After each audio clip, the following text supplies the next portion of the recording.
Bueno, me voy a la mesa. Me voy a la mesa, empezamos a hablar. Primero saludo a mi compañero. ¿Cómo anda, Pablo? ¿Bien? Buenas noches. Señor Méndez, ¿bien? Muy bien.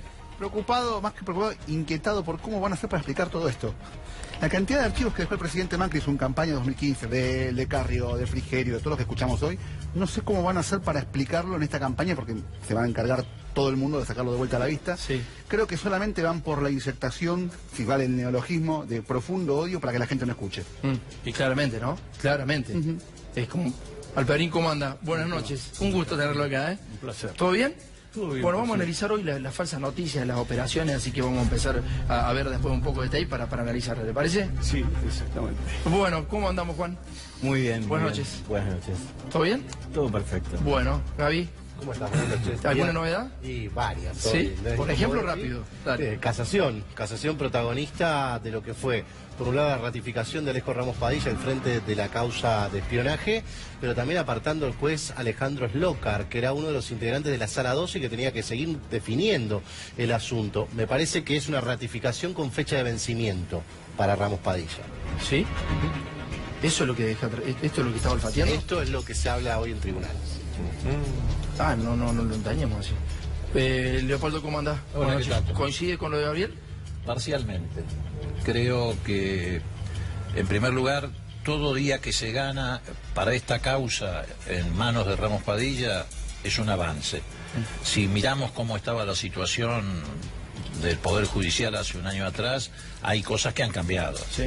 Por ejemplo, el hecho de que le hayan remitido nada más y nada menos que a Ramos Padilla la causa del gas licuado. Esa sabemos que fue la causa madre que dio origen a muchas otras de estas causas que se han inventado, donde se sostiene solo precisamente por el testimonio de D'Alessio. Es la única razón por la que esa causa se sostiene. Entonces creo que ese es un cambio. Creo que el fallo de hoy de casación implica la continuidad de Ramos Padilla, no sé por cuánto tiempo, pero la continuidad, y además la confirmación de la rebeldía de Stornelli. La situación ya de Casal, no de Stornelli, se torna absolutamente insostenible, con un fallo que es prácticamente el último que hay en la cadena judicial para tomar en cuenta. Hoy ya no hay ninguna razón para que Casal no lo obligue mañana mismo a presentarse a Stornelli, y si no lo hace pasa a ser encubridor y cómplice. Pablo, buenas noches, ¿cómo andás? ¿Cómo andas, Tomás? ¿Todo bien? Muy bien, che, gracias por la invitación. Bueno, muchas gracias a vos por venir. Leí el libro, es buenísimo. En un ratito hablamos de Nisman, pero te quiero preguntar, así como estás en la radio, estás en contacto con la gente, ¿cómo la estás viendo la realidad? ¿Qué estás escuchando? Horrible. Peor imposible. La verdad, un desastre. La economía es una vergüenza como está. Mira, creo que el gobierno anterior cometió errores en economía. Este gobierno también, pero el gobierno anterior, que yo eso es algo que realmente no lo tenía tan claro, lo aprendí ahora, que tuvo unos amortiguadores muy importantes, en todo sentido. Macri destruyó todo eso. Y entonces, claro, las consecuencias de una mala gestión económica son devastadoras, devastadoras. Bueno, lo que acabamos de escuchar, y por eso le queríamos pedir el pie a Pablo, es lo que está pasando. Esta es la realidad, lo que viste recién es la realidad económica, vos lo sabés, lo vivís, lo sufrís. Si no sufrís vos, lo que te sube un pariente, un vecino, el que sea. Bueno, están tratando de evitar esa realidad, como dijo Pablo Cano recién, a través de acciones. Acciones, operaciones mediáticas y políticas en la cual se mete la justicia. Por ejemplo, esta, dale.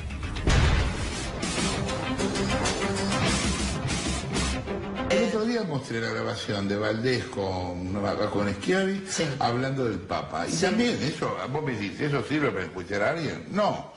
Ahora, que un dirigente del peronismo cercano al Papa hable de cómo el Papa puede intervenir en la campaña, para mí es una noticia. Pero es gravísimo, Jorge, que estén los servicios de inteligencia, digo, lo que está haciendo arriba con la CIDE o la ex CIDE, Nosotros no tuvimos esa grabación por arriba, en la cadena, yo lo que le digo es, nosotros en la no cadena tuvimos... eso sale de donde tiene que salir, que es un juez que lo hace, obviamente es una operación política.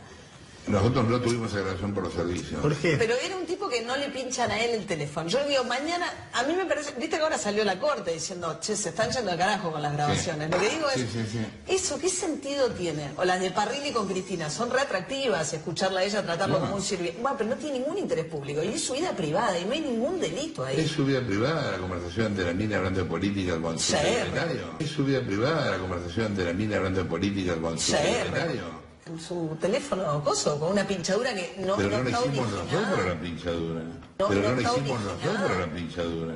Pero la jueza ordenó destruir esa parte de la pinchadura porque no era relevante, le pinchan el Pero teléfono. eso es para el expediente, no para un medio. Pero eso es para el expediente, no para un medio. Lo grave es que los servicios de inteligencia están haciendo espionaje sobre la oposición, ¿entendés? Sí, que sí. es lo que dijo ahora la Corte. Entonces, el tema es frente a esto, ¿qué me parece más grave? Si me cae muy mal Cristina, no me parece, ¿entendés lo que digo? Está bien, es discutible. Te acepto que es discutible. Eso.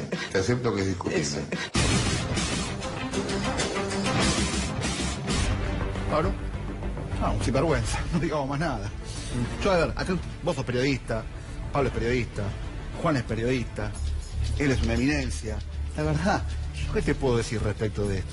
Me No, pero parece que- cuando... No cuando tiene di- códigos, no entiende la nata que hay límites en esto y creo que The Intercept, que es un sitio que el que reveló las escuchas de Moro, lo dijo claramente cuando puso a las escuchas. ¿Pasamos escuchas ilegales? Sí, pero no cualquiera. Solo aquellas que provengan de gente poderosa, que sean de interés público y que demuestren un delito. Si no, cualquier otra cosa es una operación. Claro. ¿Cómo no va a ser interesante lo que habla cualquier presidente? Cualquier cosa que diga un presidente es interesante escucharla, pero nosotros sabemos que no podemos estar escuchando lo que dice un presidente en una conversación privada o expresidente. Claro que tiene contenido político, lo que dice la nata es una estupidez total. Por supuesto que tiene contenido político, pero es privado, si no, se destruyó la privacidad. Y encima son escuchas ilegales, pero no es legal, digamos, el escucharlas La porque, claro. claro, la discusión menos, pero el escucharlas porque, como bien le explica O'Donnell, son partes de escuchas que la justicia desechó, porque no tienen nada que ver con la materia investigada. Alperín. Es muy bravo. Yo estaba pensando en un ángulo cultural de esto, es decir, cómo se corre el arco de lo que es tolerable por la sociedad, de las maniobras. Hoy estaba mirando un programa de la farándula. Sí. A las tardes muchas veces veo programas de la farándula y me puse a pensar que el grueso del contenido de programas de la farándula que interpelan al ciudadano común, a los sectores populares, está compuesto por denuncias y acusaciones. Alguien de la farándula que acusa a otro de la farándula. Escándalos que uno podría decir farsescos, digamos. Pero está tan instalada la idea de los culpables y de los que los desenmascaran a nivel popular, que yo pienso que es un triunfo de la derecha eso. Sí, claro. Es el espacio que hace posible que las operaciones mediáticas naden como pez en el agua. Claro. La idea de que la sociedad no hay que entenderla en términos de conflictos y enfrentamientos de intereses, sino de encontrar quiénes son los culpables de qué cosa y desenmascararlos. Es muy, muy importante lo que acaba de decir, muy interesante, muy profundo. Es el triunfo de la derecha y muchas veces la izquierda o el progresismo entra en ese eje. Eso me parece que es importante que también desde el otro lado se haga una lectura si uno entra en el eje o no entra en el eje. Pero es casi imposible porque es devorada por el sistema. Casi toda la política, los medios de comunicación, estamos siendo devorados por el sistema porque claramente te hacen entrar en el eje. Claro, pero si el eje es encontrar los culpables de algo, y eso nos solucionaría la vida, entonces la tolerancia hacia las operaciones sucias que se hacen, acusando a los que se instalan que son culpables, Sí. bueno, es mayor. Bueno, sí, pero está bien, fueron desprolijos, pero en el fondo esta gente robó todo. Es decir, se instala en la sociedad una idea El de que discurso está bien moral hasta lo y el desprolijo. discurso moral, porque siempre hay una opinión moral sobre todo eso. Sí, que está el pasando. tema de la moral es muy interesante porque hay una construcción de una moral desde la profunda inmoralidad, ¿no? Porque si vos te pones si analizamos los principales exponentes de este periodismo que en algún momento quiso ser como los hacedores del Watergate, ¿no? Aquello que fue el Washington Post, quisieron ser Bernstein y Woodward y terminaron siendo payasos del circo Sarrasani. El antiguo circo Sarrasani, el que iba a mi viejo de chiquito. Es decir, terminaron en el profundo lodo. Con respecto a lo que decía Alperín, es muy interesante porque ellos construyen una moral no solamente para encontrar un culpable, sino para edificar un chivo expiatorio. Claro. Que primero lo edifican inclusive desde los más altos del Poder Ejecutivo. Continúa en la prensa y tienen su correlato en la justicia. Es el eje de la campaña. Un segundo, yo voy con Leopoldo. Hoy leí el diario Clarín y voy a hablar con Gabriel. Me dio mucha violencia ver un artículo en donde se transcribía supuestas conversaciones que la podríamos haber tenido nosotros. Yo la podría haber tenido, claramente. Si no de dónde uno se nutre de información, sino con todos los actores políticos, con la gente común. Digo, hicieron un artículo en donde te nombraban, Gabriel. que habéis tenido comunicaciones. Pero digo, me dio mucha violencia, porque cualquiera de nosotros podría haber sido mencionado en esas escuchas. ¿Qué sentís? La verdad que es un poquito más de lo mismo, ¿no? Ya había sido mencionado en diversos programas. ¿Pero qué sentís personalmente en eso? La verdad es que no, primero, no... A ver, estoy muy tentado de decir quién escribió el artículo, y por eso te voy a decir que es en defensa propia. ¿Sí? O sea, yo identifico claramente que es en defensa propia. Después lo estuvo tuiteando esa persona. Es en defensa propia, ¿no? Bueno, ¿quién hay es? gente, no, hay gente que está, no puedo certificarlo, pero hay gente que está imputada de un delito en esta causa. Claro.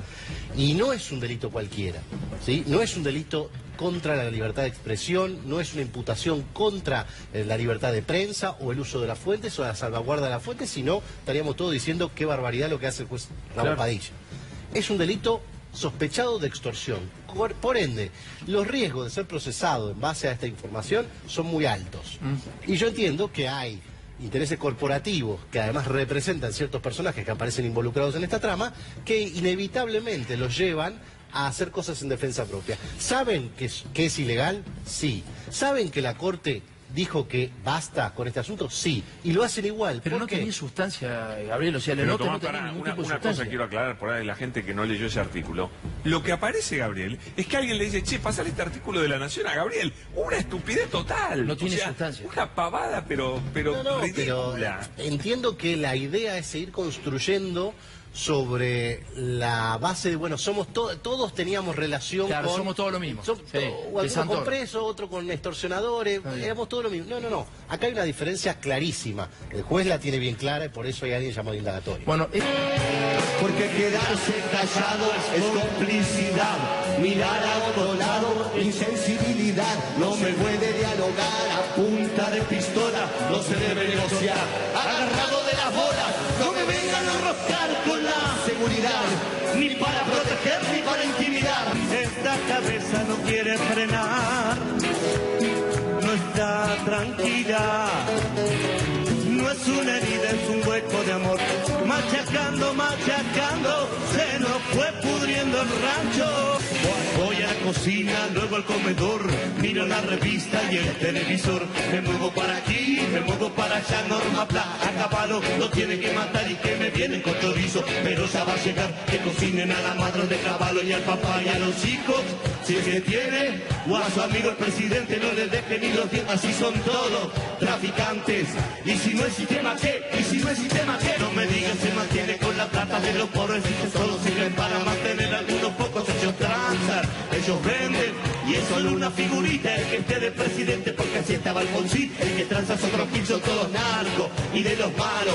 Y si te agarran con un gramo después que te la pusieron, se viene la policía, del seguro que va preso, y así sube la balanza.